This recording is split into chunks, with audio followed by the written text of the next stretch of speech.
keluar berdoa. Ayo saudara harus belanja. Nah, apapun itu situasinya, saya harus belanja. Belanja saya mana? Di Senen, pasar Senen. Akses busway nggak ada. Senen, Kampung Melayu nggak ada. Saya mau ke busway bu. Busway mana? Kok gampang?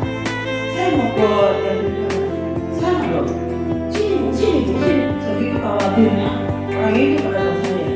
Itu kalau bukan Tuhan yang putus, nggak mungkin. Saya nggak tahu itu bahasanya kemana. Ibu, saya ikutin waktu dia lupa dari saya ikutin adanya. Terus di depan menangisnya sampai Andin. Ini kemana? Pokoknya ibu ikut saya. Puji Tuhan, akses busway itu harus ambil arah balik ke dari negara. Tuhan, dan tanggal 5 kemarin saya bersyukur pada Tuhan Yesus, saya genap 40 tahun.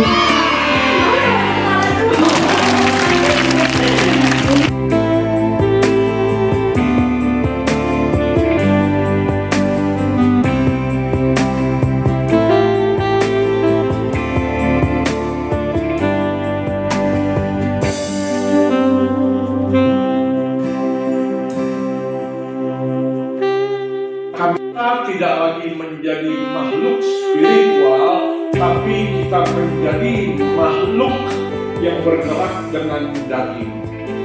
Karena itu, manusia terdiri dari 3 hal, yaitu tubuh, jiwa, dan roh.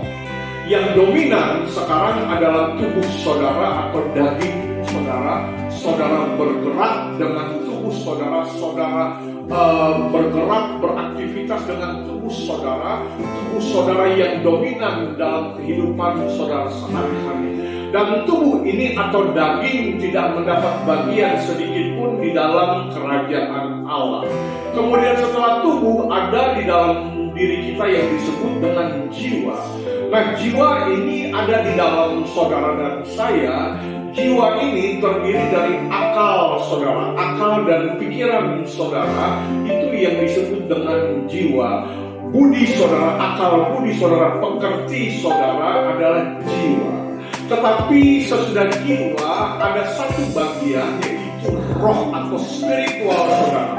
Dan roh inilah saudara berhubungan dengan Tuhan melalui roh saudara. Tetapi ketika manusia jatuh dalam dosa, tadinya manusia yang adalah makhluk roh, sehingga kalau saudara lihat di Taman Eden, Adam dapat berbicara dengan Tuhan berhadapan muka, face to face. Adam dapat mendengar ketika kaki Tuhan berjalan. Mereka bercengkrama seperti seorang kawan, layaknya kawan kepada kawan, tidak ada pembatas apapun. Tapi ketika manusia jatuh dalam dosa, maka urutannya sudah terbalik. Yang dominan adalah daging, kemudian itu jiwa dan roh berada di dalam urutan yang paling bawah. Karena itu saudara, ketika Kristus datang ke dunia ini, maka Kristus kembali mereset urutannya, seperti Tuhan sedang mereset ulang saudara. Diciptakan Tuhan kembali menjadi manusia roh. Yang tadinya oleh dosa saudara menjadi manusia daging, bergerak secara daging, berbicara secara daging, berpikir secara daging. Ketika menerima Kristus, maka saudara dikembalikan oleh Tuhan kepada urutannya, yaitu menjadi manusia roh. Sehingga saudara bergerak dengan roh, saudara melayani dengan roh, saudara berpikir dengan pemikiran secara roh, dan saudara bergerak di dimensi spiritual secara alam roh.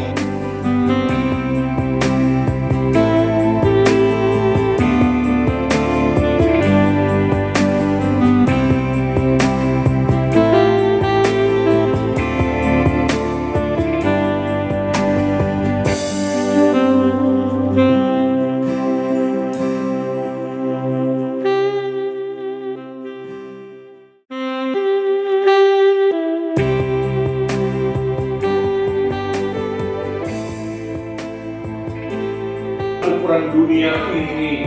Dan kemudian sesudah yang bodoh, Alkitab bilang dan apa yang lemah bagi dunia. Alkitab sebut apa yang lemah bagi dunia. Ternyata setelah orang bodoh yang Tuhan pilih berikutnya adalah orang yang lemah. Katakan yang lemah. Lemah. So, kalau sekarang saudara pikir saudara kuat, berhati-hatilah saudara. Karena seringkali ketika saudara merasa kuat, seringkali maka disitulah letak kejatuhanmu. Karena itu Paulus bilang, aku lebih suka aku merasa lemah. Agar ketika aku lemah, maka kuasa Tuhan sempurna di dalam hidupku. So, seringkali Tuhan izinkan saudara berada dalam sebuah Semuanya lemah. semuanya sudah merasa lemah.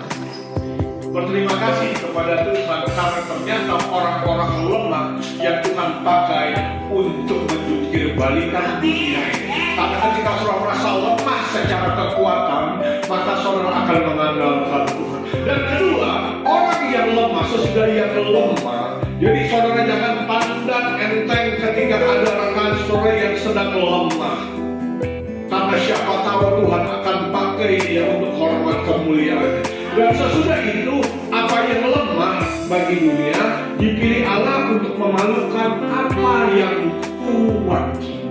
Jadi menurut standar dunia, apa yang lemah yaitu seorang Daud. Dan menurut standar dunia, apa yang kuat adalah seorang yang bernama Goliat. Ketika kedua orang ini diadu dalam sebuah medan pertempuran, maka yang lemah ini pada faktanya mengalahkan dia yang kuat. Katakan